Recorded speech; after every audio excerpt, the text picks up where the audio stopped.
विधानसभा चुनाव चल रहे थे और इसी विधानसभा चुनाव में एक व्यक्ति जिसका नाम दुलार चंद यादव होता है, वो भी निर्दलीय रूप में प्रत्याशी बनकर अपनी किस्मत आजमा रहा था।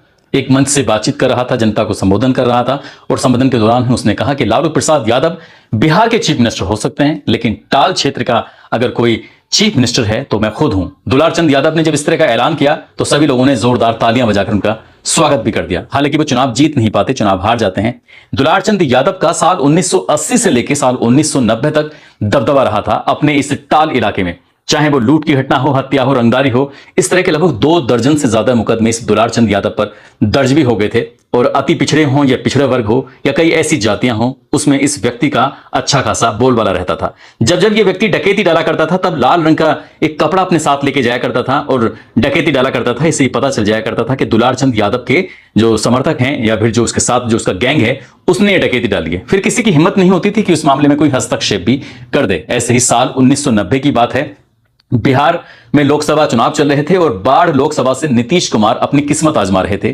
तभी किसी ने नीतीश कुमार जी से कहा कि तुम्हें अपना जो थोड़ा सा समर्थन देना चाहिए, साथ लेना चाहिए। दुलार चंद यादव का इस क्षेत्र में पिछड़ों में, अति पिछड़ों में बहुत दबदबा कायम है, क्यों ना तुम इससे बात करो, और बात करोगे तो हो सकता है कि आपको वोट मिले और अच्छे वोट मिले और आप अच्छे से जीत भी जाओ। ऐसा ही होता है, एक राजनीतिक मंच सजाया जाता है और उस मंच पर कहीं ना कहीं इन व्यक्ति को, दुलार चंद यादव को अपने पास बुला लिया जाता है। साल 1980 से 1990 तक ये जो व्यक्ति है वो सिर्फ गुंडागर्दी या बदमाशी या कह सकते हैं डकैती में ही हिस्सेदारी लिया करता था, लेकिन राजनीति से इसका दूर दूर तक कोई लेना देना नहीं था। लेकिन जब नीतीश कुमार जी के साथ आकर खड़ा हो जाता है तो नीतीश कुमार जी को भी फायदा मिल जाता है।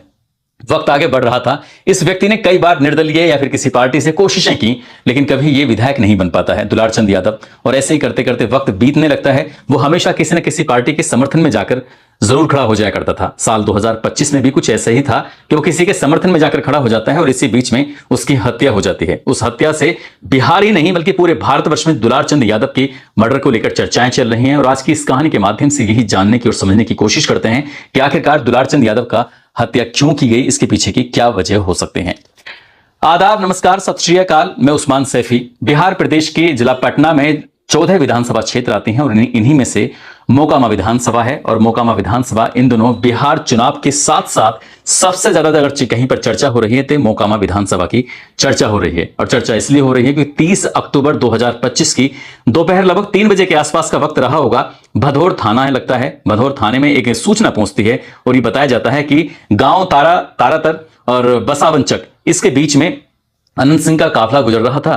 बड़ी संख्या में लोग, उनकी गाड़ियां जा रही थी और इसी बीच में किसी ने उन पर हमला कर दिया है, उनके गाड़ियों पर हमला कर दिया है। जितनी जल्दी हो सके उतनी जल्दी आप वहां पर पहुंच जाएं।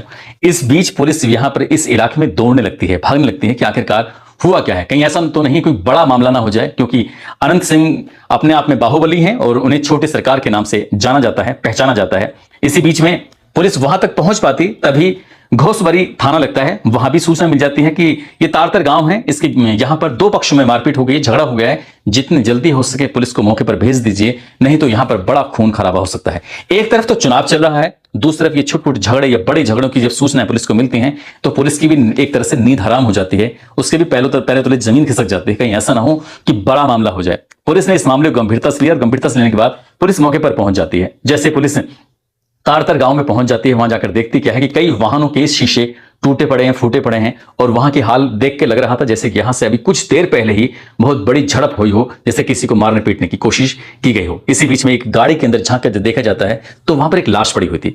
गाड़ी में लाश पड़ी हुई थी। जब ये पूछा जाता है कौन है, लेकिन उस व्यक्ति की मूंछों के रुआब को देखकर साफ अंदाजा लग चुका था कि व्यक्ति कोई आम नहीं है, बल्कि ये व्यक्ति दुलार चंद यादव है। दुलार चंद यादव का भी अपने आप में एक बड़ा रुतबा रहा है, बड़ा नाम रहा है। साल 1980 से लेके और 1990 तक डकैती क्षेत्र में, और बाद में फिर इस व्यक्ति का जो नाम रुतबा रहा है वो राजनीति में किसी न किसी पार्टी से जुड़कर उसके समर्थन में व्यक्ति रहा है। अब आखिरकार ये हुआ क्या है, इसके बारे में पुलिस जानकारी जुटाने में लग जाती है। लेकिन जैसे ये वीडियो वायरल होती हैं, ये वीडियो पूरे पटना से लेकर पूरे प्रदेश भर में फैल जाती हैं कि दुलार चंद यादव की किसी ने गोली मारकर हत्या कर दी है। हत्या के पीछे क्या कारण है, क्या नहीं है, पुलिस इससे पहले की जांच नतीजे पर पहुंचती। अब चाहे प्रदेश के सबसे बड़े मुखिया हो, डीजीपी, उन्होंने भी इस मामले में जांच पड़ताल करना शुरू करा दिया। साथ ही जो चुनाव आयोग है उसने भी रिपोर्ट लेनी शुरू कर दी कि आखिरकार मामला क्या है, इसके पीछे की कारण क्या है। तभी इसी बीच में एक थाने में एफआईआर दर्ज कराई जाती है और एफआईआर दर्ज कराने वाला दुलार चंद यादव का पोता होता है। वो कहता है कि अनंत अनंत सिंह का जो काफिला है वो इधर से गुजर रहा था। अचानक से काफिला रुकता है और हम लोग भी इसी जगह पर मौके पर मौजूद थे। हमारी जैसे गाड़ी थी, हमारी गाड़ी में दादा बैठे हुए थे, दादा यानी कि दुलार चंद यादव। इसी बीच में दो व्यक्ति, एक का नाम राजवीर सिंह होता है, दूसरे का नाम करमवीर सिंह होता है। दोनों मेरे दादा की तरफ आते हैं, दादा को पकड़ते हैं, खींचकर बाहर निकालते हैं। और जैसे ही दादा को बाहर निकालते हैं तो इसी बीच में अनंत सिंह, उसके हाथ में हथियार होता है, वो हथियार लेके मेरे दादा के पास पहुंचता है और एकदम से ही गोली मार देता है। गोली मेरे दादा के सबसे नीचे वाले हिस्से में, उनके पैर में, एड़ी के पास, एंकल पे जाकर लगती है। गोली आर पार हो जाती है। वो जाकर यहां से सीधा अपनी गाड़ी में जाकर बैठ जाता है अनंत सिंह। लेकिन जो उसके समर्थक थे, जो उसके साथ रहते हैं, उनमें से एक व्यक्ति छोटन सिंह आता है, उसके हाथ में लोहे की रोड होती है, वो उसके दादा को मारना शुरू कर देता है। हालांकि पोता वहां से डर जाता है, भाग जाता है। जब भाग रहा था तो पीछे मुड़कर बार बार देख रहा था। यही बात वो तहरीर के माध्यम से बताने की कोशिश कर रहा था और यही बात उसने मीडिया में जो इंटरव्यू दिए थे उसमें बताने की कोशिश कर रहा था। उसने ये भी बताया कि छोटन सिंह ने जब उसके दादा पर हमला करना शुरू किया तो इसी बीच में एक थार आती है और थार से उसके दादा को कुचलने की कई बार कोशिश की जाती है। जब उसकी इस हत्याकांड को अंजाम दे दी जाता है, यहां से एक काफिला निकल जाता है, चला जाता है। अलग अलग 3 एफआईआर दर्ज होती हैं और इसमें बताया जाता है कि 2 व्यक्तियों को भी गिरफ्तार कर लिया गया है। इस हत्याकांड से पूरे इलाके में सनसनी फैल जाती है। देखते ही देखते सोशल मीडिया हो, इलेक्ट्रॉनिक मीडिया हो या प्रिंट मीडिया हो, जहां देखो वहां पर इस घटनाक्रम के बारे में छपना शुरू हो जाता है, प्रकाशित होना शुरू हो जाता है। मीडिया में लगातार इस पर खबरें आ रही थी। अब बिहार विधानसभा का चुनाव एक तरफ और मोकामा विधानसभा एक तरफ, क्योंकि यहां पर एक हत्या और वो भी दुलार चंद यादव की हत्या होना, यह अपना आप में कई तरह के सवाल खड़े कर रहा था। पीएम रिपोर्ट जब आती है तो पीएम रिपोर्ट से शुरुआत में बताया जा रहा था कि गोली मारकर हत्या की गई है, लेकिन पीएम रिपोर्ट से क्लियर हो जाता है, खुलासा होता है कि गोली लगने से मौत नहीं हुई है, क्योंकि गोली उनके नीचे वाले हिस्से में लगी थी, पैर में लगी थी। पैर में जहां गोली लगी थी उससे गोली का इतना असर नहीं रहा था। लेकिन उनके शरीर में, मीडिया रिपोर्ट में जो प्रकाशित होता है, तो उनके शरीर में कहीं सर हो, पीठ हो या फिर पैर हो या पसलियां हो, उनमें इतनी बड़ी चोट पहुंचाई गई थी जिसकी वजह से उनकी मौत हो जाती है। पुलिस अभी भी जांच पड़ताल कर रही है। लेकिन इसी बीच में अनंत सिंह ने भी अपने आरोपों को, जो ऊपर लगे हुए आरोप थे, उनको कहा कि ये सब निराधार हैं और इस तरह की जो बातें की जा रही हैं वो सिर्फ उनको बदनाम करने के लिए की जा रही हैं। उन्होंने ये सब कुछ भी नहीं किया है। अगर ये सब किया है तो जो बीणा देवी हैं, जो कि आरजेडी की प्रत्याशी हैं, जिनके पति का नाम बाहुबली सूरजभान है, ये सब उनका करा धरा है। हमारे काफिला तो यहां से निकल चुका था, जा चुका था। बाद में जो काफिला बचा था उन्होंने ये सब किया है। हमारा इसमें कोई रोल नहीं है, हमारे इसमें कुछ बात नहीं है। इस तरह की वो बात करते हैं और कहते हैं इनके बारे में, अनंत सिंह के बारे में जब प्रकाशित होता है तो बताया जाता है कि साल 1990 से लेकर साल 2025 तक मोकामा सीट पर अनंत सिंह का ही कब्जा रहा है। इन्हें छोटी सरकार के नाम से भी जाना जाता है, पहचाना जाता है। उनकी हालांकि एक विधानसभा ऐसी रही थी जिस विधानसभा में ये चुनाव हार गए थे, लेकिन साल 1990 से 2025 तक लगातार एक ही सीट पर कब्जा होना, यह अपना आप में बड़ी बात हो जाती है। ये भी बाहुबली हैं, इन पर भी लगभग 28 आपराधिक मुकदमे दर्ज हैं अनंत सिंह पर। जब इनके बारे में हमने जानकारी जुटाने की कोशिश की तो ये पता चलता है कि जब कोई मीडियाकर्मी इनके पास इंटरव्यू के लिए पहुंचता है, बातचीत करने के लिए पहुंचता है, तो बहुत ज्यादा देर तक इनके सामने वो टिक नहीं पाता। अनंत सिंह के सामने, अनंत सिंह से जब अनंत सिंह की मर्जी के मुताबिक बातचीत होती रहती है, सवाल होते रहते हैं, तो वो उसका जवाब बड़ी बेबाकी के साथ देना शुरू कर देते हैं। और जैसे ही उनकी खिलाफत वाले सवाल किए जाते हैं तो वो मीडिया कर्मियों को, चाहे वो कितनी बड़ी मीडिया स्ट्रीम से जुड़ा हुआ हो, चाहे वो कितना ही बड़ा पत्रकार हो, वो सीधा उसको अपने यहां से उठा देते हैं, साफ साफ इनकार कर देते हैं, अब वो बात नहीं करेंगे। और जाहिर सी बात है, पत्रकार को बीच में उठना ही पड़ता है। अधिकतम जो इनके इंटरव्यू है वो 10 मिनट से ज्यादा के नहीं होते और मीडिया में इनका कुछ ज्यादा जोर भी नहीं होता। मोकामा सीट से फिलहाल 3 प्रत्याशी हैं जो त्रिकोणीय मुकाबला बताया जाता है, जिसमें जेडीयू के जो प्रत्याशी हैं अनंत सिंह उर्फ छोटे सरकार, और आरजेडी से बीणा देवी, जिनके पति हैं बाहुबली सूरजभान, और जन स्वराज पार्टी से पीयूष प्रियदर्शी हैं, जो यहां से किस्मत अपनी आजमा रहे हैं।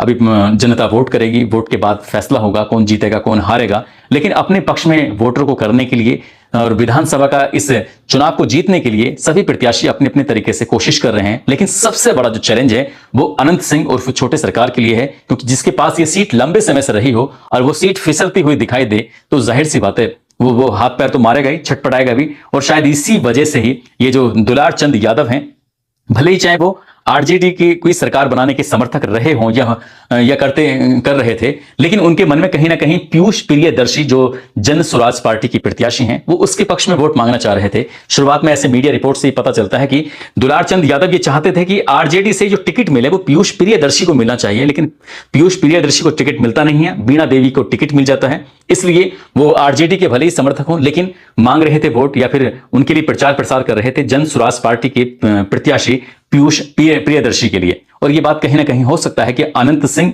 उर्फ छोटे सरकार को ये बात पसंद ना आ रही हो। उन्होंने लगा हो कि इतने लंबे से समय से जो मोकामा विधानसभा पर कब्जा जमाया हुआ है, कहीं ऐसा ना हो इस व्यक्ति के कहने से वोट ना मिले और वो हार जाए। ये भी एक वजह हो सकती है। दूसरा जो मेन कारण बताया जा रहा है इन पर हमले का, या फिर हो सकता है कि इनके पीछे हत्या के जो कारण बन रहे हैं, अगर उनके पोते ने आरोप लगाए हैं दुलारचंद यादव के, तो दूसरा कारण हो सकता है कि अनंत सिंह की पत्नी है जिनका नाम नीलम देवी है। अभी हाल ही में कुछ दिन पहले ही दुलारचंद यादव ने अपना एक इंटरव्यू दिया था मीडिया में, और इंटरव्यू देने के दौरान वो कहते हैं कि वो नीलम देवी नीलम नहीं बल्कि नीलम खातून है, इस तरह की बात करते हैं। हालांकि मीडिया कर्मी ने ये बात भी कही थी कि आप व्यक्तिगत बात मत करें, और व्यक्तिगत इस तरह से किसी पर उंगली उठाएंगे तो ये सही नहीं होगा। उन्होंने यहां तक भी बोला कि जब नीलम लोकसभा का चुनाव लड़ रही थी तो उस वक्त कुछ लोग दरी लेके पहुंच जाते हैं। जब उनसे पूछा जाता है कि तुम दरी लेकर क्यों आए हो, तो उन्होंने कहा कि नाचने वाली आई है, वो नाच करेगी, डांस करेगी, हम आराम से बैठ कर तसल्ली से इस डांस को देखेंगे। तो ये बात भी कहीं ना कहीं अनंत सिंह को खराब लग सकती है और उनके खिलाफ जा सकती है, इसलिए उन्हें गुस्सा आया होगा। हो सकता है कि ऐसी कुछ वजह रही हो। हालांकि अभी कोई बात निकल के सामने नहीं आई है। पुलिस और प्रशासन इस मामले में एफआईआर दर्ज करने के बाद मामले की जांच पड़ताल में जुटा हुआ है, लेकिन परिवार ने जिस तरह के आरोप लगाए हैं अनंत सिंह पर, तो इस तरह से एफआईआर दर्ज हो चुकी है, तो कहीं ना कहीं ये जो उंगली उठ रही है वो अनंत सिंह की तरफ ही उठ रही है। क्या होगा भविष्य में, क्या नहीं होगा, ये तो खैर पता नहीं, लेकिन जिस तरह से लगातार दुलारचंद यादव के मामले में चर्चा का विषय बना हुआ है, कहीं ना कहीं ऐसा ना हो कि जो लंबे समय से एक सत्ता, ये इस सीट पर कब्जा था अनंत सिंह पर, हो सकता है कि इस बार इन्हें कुछ नुकसान भी हो। नुकसान होगा या फायदा होगा ये तो जनता तय करेगी, लेकिन ये भी बताया जा रहा है कि अगर सरकार बदलती है तो अनंत सिंह का कहीं ना कहीं ये मामला गड़बड़ हो सकता है, खराब हो सकता है। जिस तरह का उनका एक बाहुबल है, जिस तरह से वो मीडिया में आकर बेबाकी से बात करते हैं, जिस तरह से जेडीयू से उन्हें एक ताकत मिली हुई है, आगे क्या होगा क्या नहीं, लेकिन दुलारचंद यादव की हत्या का होना वाकई अपना आप में ये चर्चा का विषय बना हुआ है। लोग इस बात पर चर्चा कर रहे हैं। दोस्तों, इस पूरे घटनाक्रम को सुनाने का उद्देश्य किसी को परेशान करना नहीं है, किसी का दिल दुखाना नहीं है, बल्कि आपको जागरूक करना है, आपको सचेत करना है। और जाते जाते गुफरान लियाकत मंसूरी हैं और रेहान रजा हैं, जो कि मुरादाबाद के रहने वाले हैं। आज इनका जन्मदिन है, इनको जन्मदिन की ढेरों सारी शुभकामनाएं, बहुत बहुत मुबारकबाद। कुछ लोगों ने नाम लेने की अपील की है। अभय चौधरी, प्रीति जोशी, मरियम शाह, रूबी यादव, मोहम्मद हनीफ, बरकत अली, दिलवर हुसैन, अन्नू यादव, शिव कुमार पासवान, विवेक शुक्ला, अभी राठी, असद खान, रियाज खान, अरुण कुमार, राकेश कुमार यादव, विमल चौधरी, साध्वी त्रिपाठी, प्रमोद कुमार गुप्ता, इश्तियाक अहमद, कुणाल अहमद शाह। आप सब लोग अपना ख्याल रखें, सुरक्षित रहें। जय हिंद, जय भारत।